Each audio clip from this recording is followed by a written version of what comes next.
Bismillahirrahmanirrahim, kita mulai. Assalamualaikum warahmatullahi wabarakatuh.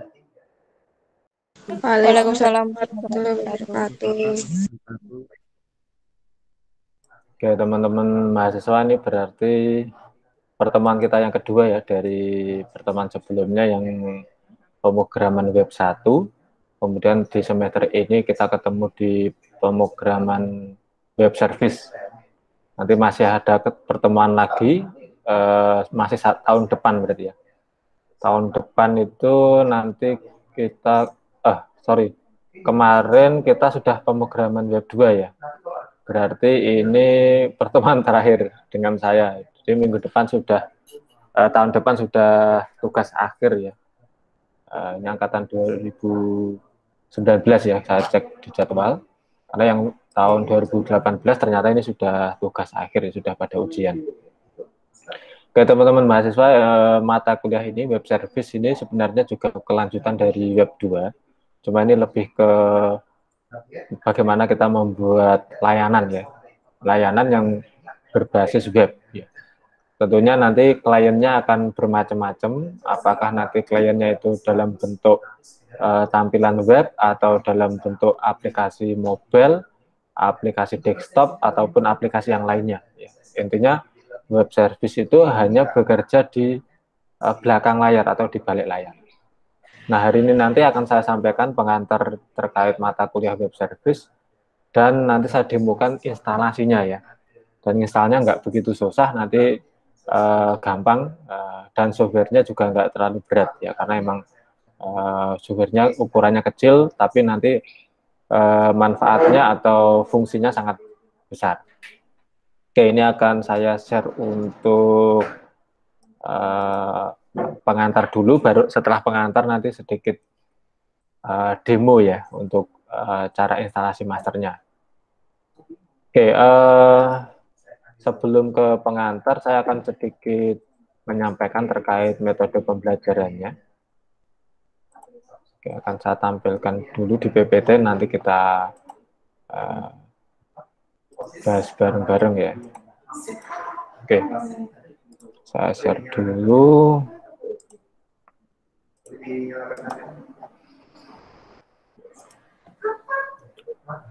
Oke, kita tunggu tampil dulu ya. Oke, ini sudah tampil. Oke, ini untuk metode perkuliahannya ya. Nanti akan sedikit berbeda dengan yang sebelumnya ya, karena emang kalau daring emang agak butuh tenaga ekstra ya, butuh waktu yang banyak juga dan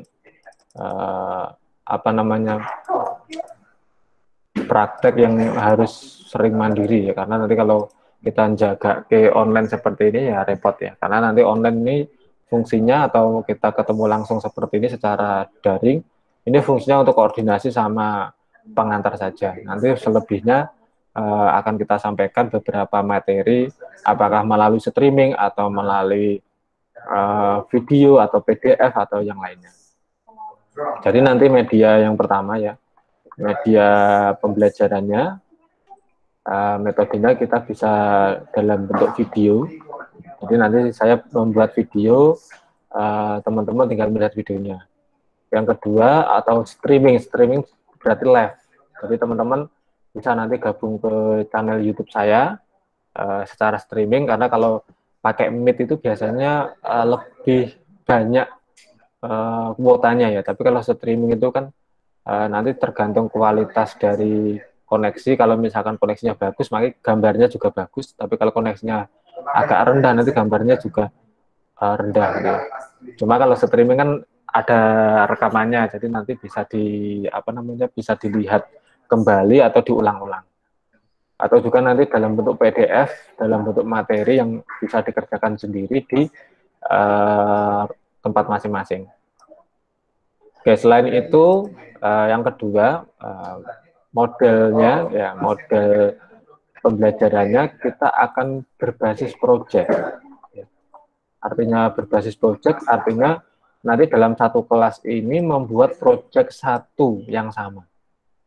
Jadi nanti dari pertemuan minggu depan sampai terakhir ya, kita akan mengerjakan project, satu project yang diharapkan nanti selesai. Jadi materi-materi saya itu mengerjakan proyek itu, ya. Tidak lagi menyampaikan teori cara koneksi seperti apa, cara membuat tabel seperti apa. Itu nanti secara otomatis dalam materi yang saya sampaikan itu sudah ada dalam menyelesaikan proyek yang kita buat nanti. Nah, itu kemudian kalau ditanya apakah nanti ada kelompok, ya kelompoknya satu kelas ini. Jadi nanti sejumlah 20 berapa ya, 27 atau 20 berapa tadi, itu tidak dibagi kelompok ya. Tetapi satu kelas ini tetap mengerjakan secara individu sesuai materi yang saya sampaikan. Ya, tinggal meniru aja, tinggal niru sama mengulangi. Ya. Misalkan hari pertama saya kasih materi terkait membuat master user. Nah, Anda tinggal meniru membuat master user itu seperti apa. Kemudian nanti saya kasih tugas membuat master, misalkan ada user, ada barang misalkan. Ya, teman-teman tinggal membuat master barang dengan cara yang sama dengan master user. Jadi saya hanya mencontohkan satu contoh, nanti teman-teman tinggal melanjutkan. Nah, kalau ada error atau permasalahan, bisa tanya ke saya atau tanya ke temennya, boleh, nggak masalah. Karena emang ini satu project bersama. Kemudian untuk nilai, saya seperti biasa, seperti sebelum-sebelumnya ya. Untuk absen tetap saya nilai, ya, absen 10%. Kemudian ada juga tugas, ini tugasnya cukup besar, karena tugas itu adalah merupakan pekerjaan dari masing-masing individu sesuai materi yang saya sampaikan. Ini sebenarnya gampang. Teman-teman mengerjakan aja materi yang saya sampaikan, terus dilaporkan. Setiap materi yang sudah saya sampaikan pasti ada di dalamnya ada tugas untuk dikerjakan. Apakah tugas sesuai yang materi yang saya sampaikan atau tugas untuk membuat tabel baru, membuat menu baru sesuai contoh yang saya berikan. Nah, itu nanti harus dilaporkan. Itu masuk nilai tugas. Kemudian ada nilai UTS. Nilai UTS itu adalah laporan perkembangannya. Jadi teman-teman nanti ketika UTS harus menyampaikan perkembangan proyek yang dibuat. Ya, meskipun judulnya sama, tentu mengerjakannya kan tetap masing-masing. Nah, UTS itu harus nanti ada indikator UTS sampai titik ini harus selesai. Nah, ini teman-teman harus melaporkan sampai titik yang saya sampaikan. Kemudian yang terakhir untuk UAS. Untuk UAS itu adalah 40%, ini tinggi banget ya. 40% paling tinggi. Ini artinya teman-teman harus selesai ini proyeknya, sudah bisa dijalankan, bisa diakses, bisa dieksekusi, bahkan bisa diuji ya. Jadi diuji menggunakan black box atau menggunakan metode yang lain juga boleh ya. Seperti itu untuk gambaran kuliah kita, sehingga ini metodenya akan sangat berbeda dengan yang sebelumnya ya. Kalau sebelumnya kan kita masih belajar teori, kemudian setiap pertemuan masih saya buat materi A itu ngerjakan seperti ini, materi B ngerjakan seperti ini. Kalau ini enggak, jadi nanti mulai hari ini kita langsung instalasi dulu fokusnya. Nah, minggu depan kita mulai ngerjakan proyek itu. Jadi targetnya satu semester ini akan jadi satu proyek yang kita kerjakan secara bersama-sama. Oke, itu untuk pengantarnya terlebih dahulu. Ada yang ditanyakan dulu untuk metode perkuliahannya. Monggo kalau ada yang ditanyakan bisa langsung disampaikan sebelum saya berikan untuk pengantar web service-nya. Ada yang ditanyakan, monggo bisa lewat chat atau lewat suara juga boleh.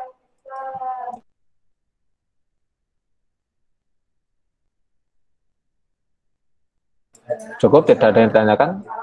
Kalau tidak, saya lanjutkan ke pengantar web service-nya sebelum nanti saya demokan untuk instalasi masternya. Oh ya, ini ada yang bertanya, Pak, maaf Pak, kalau ada yang belum punya laptop gimana? Ya, kalau daring memang harus punya laptop ya sebenarnya. Kalau misalkan belum punya, mungkin ya cari temennya yang rumahnya dekat yang bisa diajak belajar kelompok ya. Karena itu kan dari sisi mahasiswa nanti ya harus kreatif ya. Kalau tidak punya laptop kan ya susah juga cara ngerjakan prakteknya seperti apa. Itu bisa nanti cari temennya yang paling dekat, bisa belajar bareng ya. Kalau menggunakan handphone ya susah ya, ngoding pakai handphone itu nanti kan ngetiknya ya repot ya. Meskipun sebenarnya bisa, tapi kan secara kenyamanan ya akan repot ya, karena emang kita butuh ngoding, ngetik, kemudian harus diuji, web service-nya harus diuji. Kalau menggunakan handphone sebenarnya bisa, tapi akan sangat repot dan tidak nyaman ya, karena memang platformnya udah berbeda. Nah, nanti monggo kalau itu dari masing-masing mahasiswa ya harus kreatif. Apakah bergabung dengan temannya yang rumahnya paling dekat, belajar bareng juga nggak apa-apa. Oke, kembali ke materi.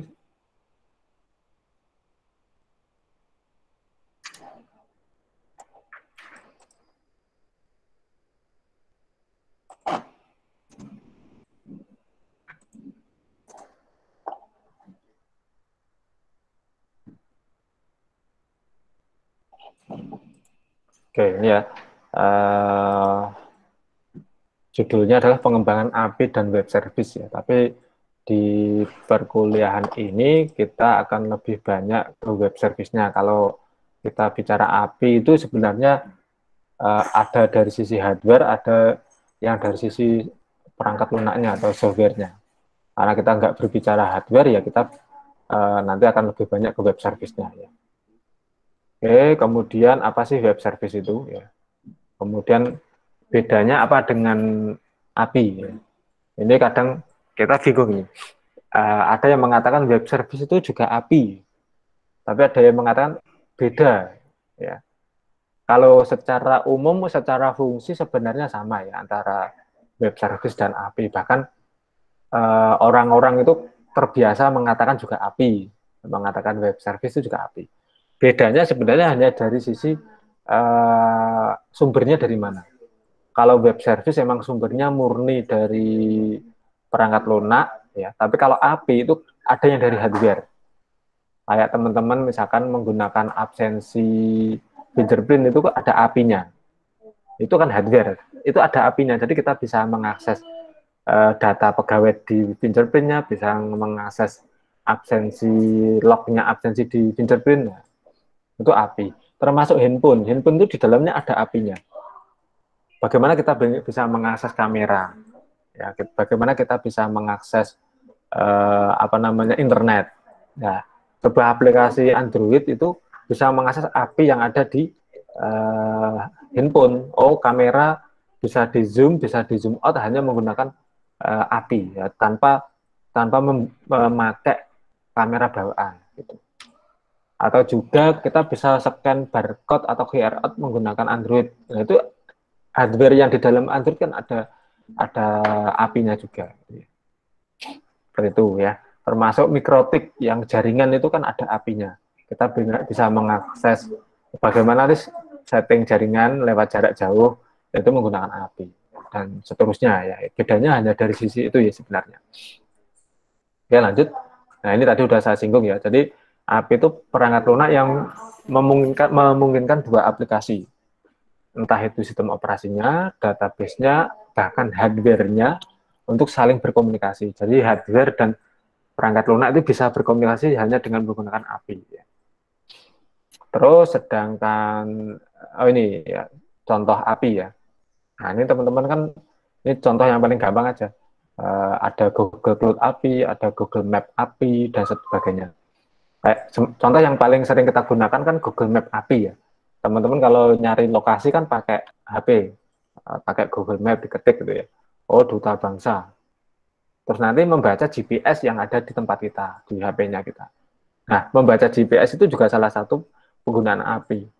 Terhubung dengan sensor HP dan data yang di satelit, terus akhirnya menunjukkan arah menuju ke lokasi yang kita cari. Ini contoh-contoh API ya. Ini paling yang sering kita gunakan. Nah, ini ada juga yang Grab API. Nah, ini bagi teman-teman yang terbiasa pakai Facebook, nah, mungkin belum pernah bermain Grab API ya. Saya dulu sering bermain ini, jadi bisa update status itu saya jadwalkan. Jadi yang update status bukan saya, tapi aplikasi. Misalkan setiap jam siang atau malam itu update status sendiri, itu bisa. Saya dulu nyoba itu update status ketika saya update berita di web saya, otomatis nanti juga terupdate di halaman Facebook ya. Sama seperti teman-teman ketika update status di WA itu bisa di-share atau di-linkkan dengan status di Facebook. Bahkan yang di Instagram itu juga bisa di-linkkan dengan Facebook. Update-nya di Instagram tapi Facebooknya juga otomatis update status. Nah, ini sebenarnya kan dua platform aplikasi yang berbeda tapi bisa saling terhubung. Itu juga menggunakan API. Termasuk WhatsApp ya, WhatsApp bisnis. Nah, tapi ini saya juga belum nyoba ini. Jadi teman-teman ketika punya akun WhatsApp bisnis itu kan ada namanya billing inquiry. Jadi bisa membuat penagihan ya. Kemudian bisa update status produk, bisa mengatasi helpdesk, bisa survei ke customer. Ini juga termasuk API ya. Itu bahkan bisa terhubung dengan aplikasi yang kita buat sendiri. Jadi kita membuat aplikasi sendiri, tapi dikonekkan dengan WhatsApp bisnis. Misalkan mau kirim pesan, tidak perlu buka WA, cukup pakai aplikasi yang kita buat, terus nanti tinggal di-send ke customer melalui WA, ya, tanpa kita ngetik pesannya di dalam WA. Tapi harus punya WhatsApp bisnis. Nah, sekarang ini yang akan kita pelajari nanti web service ya. Kalau ini lebih ke layanan perangkat lunak yang mendukung interoperabilitas. Artinya meskipun hardware-nya berbeda, meskipun sistem operasinya berbeda, meskipun apa namanya bahasa pemrogramannya berbeda, nggak masalah. Yang jelas bisa saling terhubung melalui jaringan. Ya. Seperti itu. Nah, ini contoh sederhananya ya. Sebenarnya kan ketika kita mengakses web service itu kayak kita mengakses web. Ya. Kalau kita buka web UDB, buka web SBCom, ya, itu alurnya secara umum seperti itu. Ya. Jadi klien itu nanti bisa laptop, bisa komputer, bisa HP, bahkan bisa bahasa pemrograman lain itu merequest ke web server. Nah, requestnya nanti bentuknya formatnya adalah JSON. Ya, jadi nanti ada struktur khusus yang kita bisa apa namanya melakukan request ke web server, kemudian web server ini akan mengakses data yang ada di database. Apakah nanti pakai MySQL atau pakai Postgre atau pakai Oracle gitu ya. Terus hasil dari database akan dikasihkan ke klien dalam bentuk format JSON juga. Gitu. Jadi secara umum alurnya persis kalau kita membuka website ya, cuma nggak ada tampilannya. Karena tampilannya memang itu fokus di klien tampilannya. Dari sisi web server tidak memberikan tampilan apa-apa, hanya memberikan sebuah data. Kemudian, nah ini contoh yang di Duta Bangsa ya, di sistem pembayaran Duta Bangsa ini yang terbiasa teman-teman pakai. Ketika teman-teman mengakses ATM, mengakses mobile banking, mengakses internet banking, mengakses OVO dan sebagainya, teman-teman kan sebenarnya mengakses web service-nya UDP. Gitu. Oke, sebentar ya.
Oke, kita lanjutkan. Jadi teman-teman ketika mengakses aplikasi pembayaran, entah pakai yang halaman mahasiswa UDP ACID ataupun menggunakan yang UDP Pay ya. Jadi pertama kali kan teman-teman sebenarnya membuat invoice ya. Jadi membuat invoice itu sebenarnya untuk menandai mana sih yang mau dibayar. Ya. Nah, invoice itu nanti akan dibaca oleh ATM, mobile banking, internet banking, atau OVO, atau teller ya. Itu dengan mengecek invoice-nya. Nah, invoice itu nanti bacanya yang ada di web service Duta Bangsa. Misalkan ngetik nomor virtual account-nya, kemudian ngetik jumlahnya, terus lanjut gitu ya. Itu sebenarnya proses inquiry namanya. Nah, proses inquiry itu akan melari atau membaca invoice yang teman-teman buat. Ketika nomor virtual account dan nominalnya sama, itu akan dapat balasan bahwa nomor virtual account ini namanya siapa, tagihannya siapa. Jadi virtual account itu sebenarnya bukan nomor rekening ya, karena memang nomor virtual itu kan yang buat juga dari Duta Bangsa ya. Jadi dari bank itu malah nggak tahu nomornya mana saja nggak tahu ya. Jadi nomornya bukan kita request ke bank tidak, tapi kita buat sendiri untuk virtual account-nya. Cuma yang traffic angkanya sudah ditetapkan oleh bank. Kalau nanti digitnya misalkan depannya 06104770, oh ini Duta Bangsa. Berarti nanti larinya ke servernya Duta Bangsa. Begitu juga dengan teller ya. Teller itu kan ngetik di aplikasinya, ngetik nomor virtual account. Ketika nomor virtual account itu tidak ada invoice atau teman-teman belum membuat invoice, nanti dari web service Duta Bangsa akan memberitahu ke teller. Di aplikasi teller itu ada tulisan, mohon maaf, mahasiswa ini belum membuat invoice. Nah, makanya kan teller kadang tahu, oh belum buat invoice ya di aplikasi, tolong buat dulu. Kadang teller seperti itu. Tapi kalau lewat ATM ya nggak muncul itu, karena ATM itu kan programnya macam-macam ya. Mungkin pesannya cuma gagal gitu tok ya. Kalau gagal ya sebenarnya yang pertama bisa jadi belum buat invoice, yang kedua mungkin nomor virtual account-nya salah, atau bisa apa namanya nominalnya nggak sama. Makanya virtual account itu kalau nominal nggak sama dianggap tidak ketemu invoice-nya, ya seperti itu.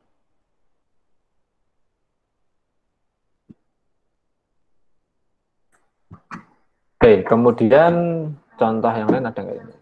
Nah ini contoh yang apa namanya virtual account yang tadi saya sampaikan. Jadi teman-teman kan kayak gini yang ngetik nomor virtual account ini tes ini ya. Ini kemarin saya buat testing aja, ini nomor virtual account. Depannya ini kan 7061047, ini adalah kodenya UDB. Nah belakangnya ini adalah nomor, ini sebenarnya kita ambil dari nomor pendaftaran mahasiswa ya. Jadi kan nggak perlu dihafal, kalau teman-teman hafal nomor pendaftaran kan tinggal nambah depannya. Terus ini nama pemilik rekening, jadi ini nggak ada di bank itu nggak ada data ini. Ini nama tes ini saya yang buat, kemudian tagihannya 11.500. Jadi teman-teman kalau nanti apa namanya menginputkan angkanya nggak pas 11.500 ya gagal gitu ya. Terus ini contoh yang berhasil ditransfer dari ATM ya. Ini sebenarnya sama ya nominalnya. Cuma yang terakhir ini biar ada bukti saya coba kemarin dari ATM ya. Bulan 6 kemarin. Ini tuh dan namanya kalau ini kan transfernya emang dari Bank BTN ya. Makanya muncul namanya, nanti nama teman-teman di sini terus ada institusinya. Tapi kalau transfernya dari beda bank itu biasanya ya yang muncul ya nomor rekening sama nomor virtual account sama nama mahasiswa. Nah, seperti ini adalah alurnya yang tadi saya jelaskan. Oke, kemudian nah ini contoh ya. Jadi teman-teman itu ketika ngakses di ATM ya, ini contoh yang dari ATM. Itu sebenarnya yang dikirim ke server Duta Bangsa itu formatnya seperti ini. Jadi actionnya inquiry, kode banknya mana? Ini kode bank itu adalah karena di Duta Bangsa itu punya dua bank ya, BTN Syariah sama BBD Jateng Syariah. Ini ada kodenya, kemudian ada kode biller. Kode biller itu dia apa namanya? Kalau nggak salah ya ini karena dari bank juga ya. Kode biller itu adalah pembayaran apa gitu. Nanti ada kodenya di sini. Kode channel ini biasanya sumbernya dari mana? Ya. Misalkan terminal ATM itu dia channel apa? Itu ada kodenya dan itu beda ATM kodenya juga beda. Terus nomor pembayaran ini adalah nomor virtual account, ini saya sensor ya. Tanggal transaksi juga ada tanggalnya di sini. ID transaksi ini juga beda-beda setiap ATM, setiap mobil banking itu berbeda-beda. Ini biasanya nanti hubungannya dengan data yang di bank. Jadi nanti kalau misalkan ada berhasil transfer kok di bank nggak masuk misalkan ya. Tapi dengan adanya ID transaksi nanti kita bisa menelusuri. Kemudian ada checksum itu untuk mengecek apakah data yang dikirim itu benar-benar dari ATM atau enggak, dari M-Banking atau enggak. Jadi ini adalah kode rahasia. Nah, ini kita punya aturan, jadi saya dan Bank BTN, Bank Jateng itu sudah ada kesepakatan. Checksum itu nanti struktur algoritmanya seperti apa. Jadi ini kemarin memang checksumnya yang buat algoritma saya, kemudian saya diskusikan dengan bank, ketika bank nanti mau ngirim ke servernya data bank, saya itu wajib membawa checksum ini. Jadi ketika nanti algoritma yang kita buat ini pasti spam, atau ini pasti hacker, atau ini orang-orang yang pengen membobol misalkan. Oke, jadi ini aman lah, sampai detik ini belum ada yang bisa masuk ke situ. Ini contoh request ya, request untuk inquiry atau ngecek tagihan dari ATM. Terus ada responnya. Jadi dari duta bangsa, ini contoh dari duta bangsa yang ini, saya sembarang ini nomor pembayaran juga sembarang. Tapi ini benar-benar dari server duta bangsa. Jadi server duta bangsa akan membalas ini. Jadi data ini akan dibaca oleh ATM, mobile banking, internet banking, OVO, teller, dan sebagainya. Jadi nanti ada informasi NIM, ada informasi fakultasnya, ada informasi program studinya, ya. Tapi biasanya kalau di ATM yang dibaca hanya ini aja, nama sama nomor pelanggan, biasanya itu.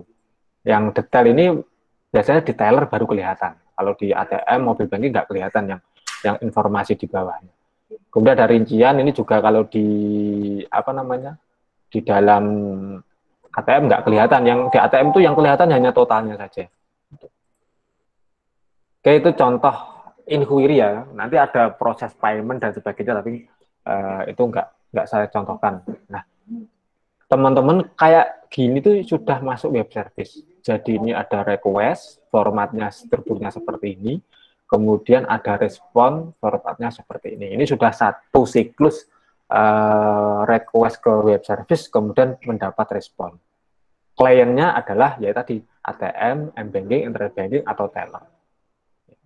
Itu. Kemudian bahasa pemrogramannya apa yang bisa kita pakai? Semua bahasa pemrograman bisa. Ya.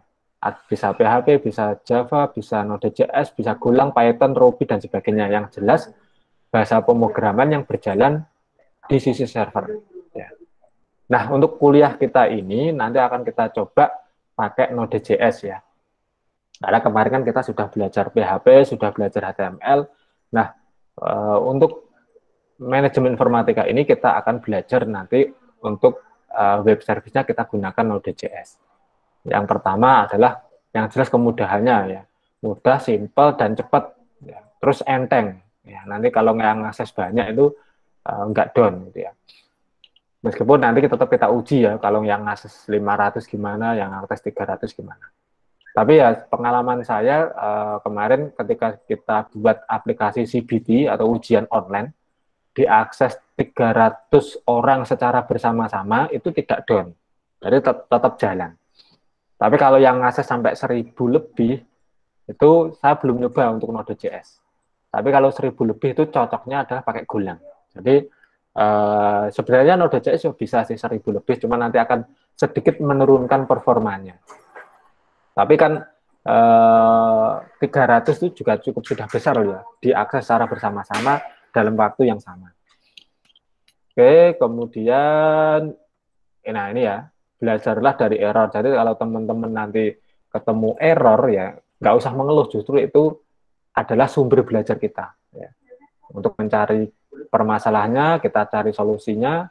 Nah, disitulah nanti justru kita bisa menemukan ilmu baru dari error itu. Oke, itu ya untuk pengantarnya. Nah, berikutnya saya akan mendemokan instalasinya karena ini instalasinya nggak sulit, gampang. Jadi nanti demonya juga nggak begitu lama ya.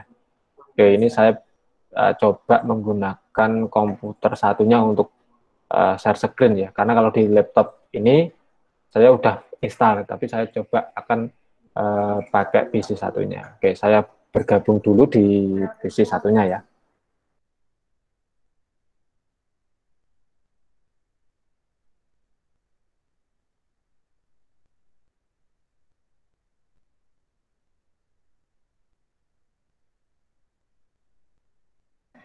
Oke, ini sudah saya share screen. Oke, saya agak bergeser sedikit. Nah, ini nanti teman-teman bisa dicatat atau nanti bisa di ulang ya. Ini kan saya rekam, nanti saya share rekamannya.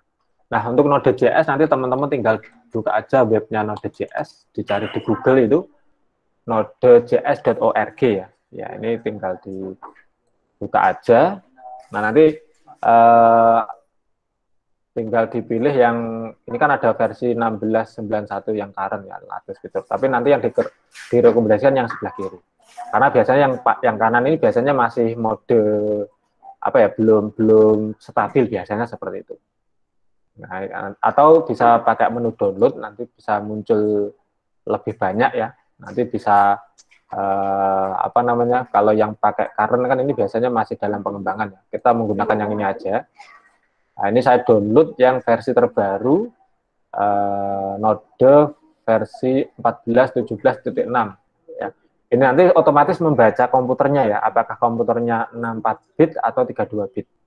Ya, tapi kalau ragu-ragu bisa download yang di bawahnya ini, yang 64 atau 324. Tapi pada dasarnya pakai ini pun nanti ini sudah otomatis kok. Dari komputer yang membuka itu apakah 32 atau 64. Jadi kita klik, kita download dulu. Masternya ukurannya kurang lebih berapa ya ini? 29,1 mega ya. Ini kita tunggu dulu biar selesai downloadnya. Cara instalasinya gampang, nanti tinggal dijalankan. Tapi sudah selesai, kita klik aja. Nah, ini kita tunggu dulu. Nah, nanti di sini tinggal next gitu aja. Next, kita setujui. Next lagi. Ini biarkan seperti ini, secara default sudah otomatis ini, nanti kita next. Ini nggak perlu aja, langsung next lagi, langsung install. Ya, tinggal kita tunggu sampai selesai instalasinya.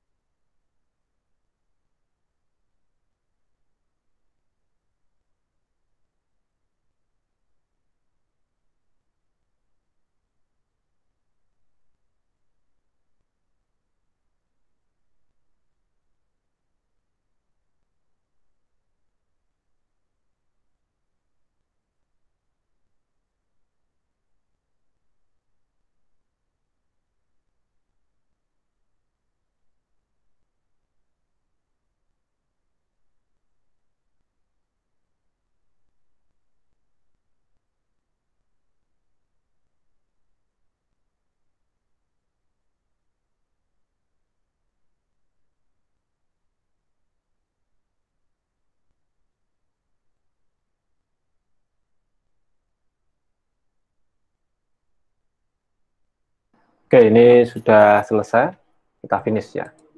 Nah, setelah ini teman-teman nanti bisa buka CMD ya, command prompt-nya CMD.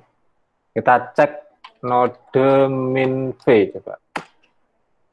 Nah, ini sudah muncul bahwa aplikasi Node.js-nya sudah terinstall dengan versi yang sesuai yang kita install tadi. Node spasi min-v ya.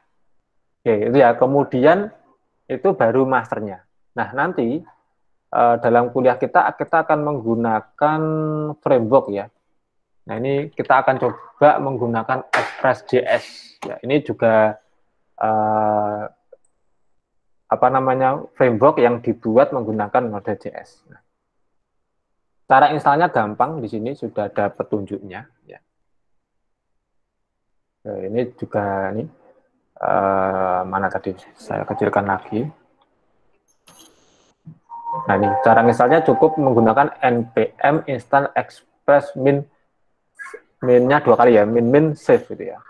Atau nanti teman-teman bisa membaca di dokumentasinya di sini, kita ikuti. Nah ini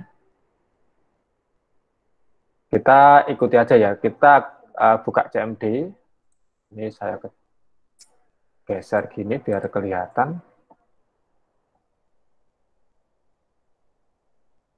Nanti nyimpennya kita taruh di D ya. Oke, ini secara default kan CMD-nya masih di C user shopping ya. Ini saya pindah ke D dulu. Nah ini biar nanti nggak repot nyarinya. Nah kita akan buat folder. mkdir ini perintahnya CMD miliknya Windows ya. Kalau di Linux ya masih sama mkdir. Oke, ini misalkan ini kan angkatan 19 ya. Kita buat misalkan WS kecil semua nggak apa-apa. MI 19A1 misalkan. Jadi ini kita buat folder namanya WS MI 19A1 atau folder yang lain boleh ya. Enter, ini sudah terbuat. Kemudian kita pindah ke atau masuk ke folder tersebut. CD ya, change directory ya. Kita masuk ke folder yang baru aja kita buat. Enter. Kemudian di situ perintahnya kita ikuti di sini. npm init ya, kita ketik aja di CMD-nya. npm init. Oke, enter. Kita tunggu. Nah, ini sudah ada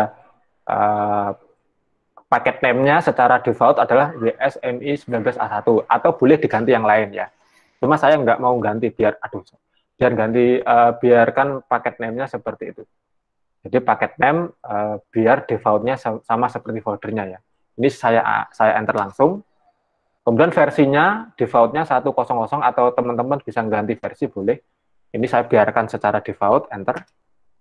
Deskripsi, nah ini kita isi aja, misalkan kuliah web service ya. Manajemen informatika, kita tulis saja kelasnya 19A1 misalkan. Enter. Entry point ya, ini berarti entry point itu adalah file yang akan diakses sebagai file utama. Secara default adalah index. Kita biarkan itu aja, enter. Dash common ini adalah untuk melakukan pengetesan ya. Ini saya kosongi aja, coba enter. Git repository kita kosongi dulu, karena itu nanti kita harus belajar Git ya, tapi kita belum ke Git dulu lah. Kita enter lagi. Kata kunci kita kosongkan aja. Author boleh ditulis namanya masing-masing ya. Misalkan namanya teman-teman sendiri boleh ya. Enter. Esensi, enter langsung aja, sudah ada defaultnya. Oke, nanti akan muncul seperti ini. Namanya ini, versinya ini, deskripsi, dan seterusnya. Oke, langsung enter aja. Nah, sudah selesai untuk menginisialisasi project Node.js ya. Kemudian berikutnya kita install Express.js-nya. Ya, itu perintahnya sudah jelas. npm install Express min-save. Nah, min-save itu sebenarnya nggak wajib ya, tapi kita save itu artinya ketika nanti kita download itu akan disimpan di file temporary. Jadi nanti kalau misalkan teman-teman buat project lagi, itu nggak perlu download lagi dari internet ya, cukup pakai temporary file yang sudah terdownload sebelumnya. Oke, kita enter ya. Nah ini kita tunggu, ini ada proses download dari Express.js-nya. Oke, ini sudah selesai download-nya. Kemudian selesai ya. Nah ini sudah selesai. Kemudian kita coba hello world-nya ya. Nah ini untuk membuat script-nya. Nah berarti kita buka text editor. Oke, kita pakai Visual Studio Code saja yang gampang. Nanti teman-teman bisa download ya. Nanti saya list di e-learning untuk software-softwarenya. Ini saya open folder ya tadi ya, saya ulangi. File open folder. Kemudian tadi di D foldernya WSMI ini sudah ada. Kita select. Oke. Kita yes aja di sini. Nah, Saya copy aja ya skripnya, ini kan ibaratnya kan baru uji coba ya, ini kita copy aja. Oke, kita copy. Oke, kemudian kita buat file ya di sini ya. New file.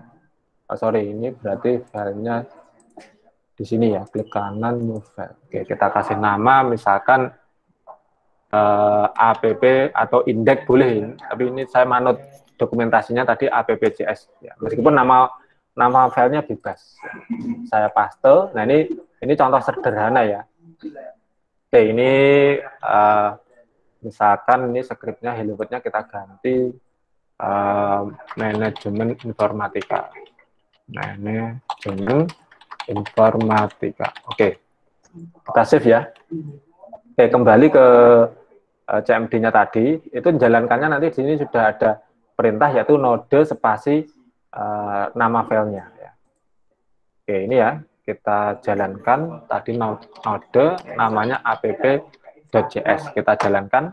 Nah ini sudah jalan, berarti sampai detik ini kita sudah berhasil membuat project dan langsung berjalan sebagai web service. Ya. Alamatnya adalah localhost 3000 ya, kita akses saja pakai browser ya sementara ya, localhost 3000. Nah 3000-nya nanti bisa diganti-ganti. Nah ini sudah muncul ya, sudah muncul apa namanya tulisan manajemen informatika yang tadi kita buat untuk membuat apa namanya web service. Ini nanti kita bisa membuat lagi, misalkan kita taruh di bawahnya gitu ya. Misalkan di sini garis miring, misalkan profil ya, atau garis miring apa gitu ya. Kita bisa membuat, misalkan di sini kita tulis halaman profil. Kita save. Kemudian, nah karena di sini masih pakai node, ini harus kita close dulu CMD-nya ya. Pakai Ctrl C. Ctrl C, berhenti. Kita jalankan ulang, karena setiap kita ngedit script ini harus kita jalankan ulang. Tapi nanti tenang aja, ada cara lain biar ketika kita ubah codingnya nanti auto refresh ya, nanti pakai node moon. Ya, tapi nanti aja ya. Ya. Dulu setiap kita coding itu jangan lupa ada perubahan coding, server sebelumnya di close dulu, dijalankan ulang. Tapi nanti kalau nggak telaten nge-close, nanti ada fitur namanya node moon ya. Tapi itu nanti aja di pertemuan berikutnya. Yang penting ini bisa install dulu. Oke, kita cek lagi. Ini tadi masih jalan, kita tambahin belakangnya profil. Sorry, salah ketik. Profil. Nah, ini sudah muncul halaman profil seperti yang kita ketik di sini. Oke, itu untuk pengantar hari ini. Nanti habis ini silahkan dipraktekkan masing-masing ya, nginstal Node.js-nya sampai nginstal nginstal Express.js-nya baru membuat project seperti ini. Nanti minggu depan akan kita lanjutkan sesuai dengan kasus yang akan kita selesaikan dalam waktu 1 semester. Nah, ini programnya enteng kan, nggak berat gitu. Oke, mungkin itu untuk pengantar hari ini. Silahkan bagi yang mau bertanya bisa disampaikan. Monggo, boleh pakai chat atau pakai suara. Silahkan yang mau bertanya.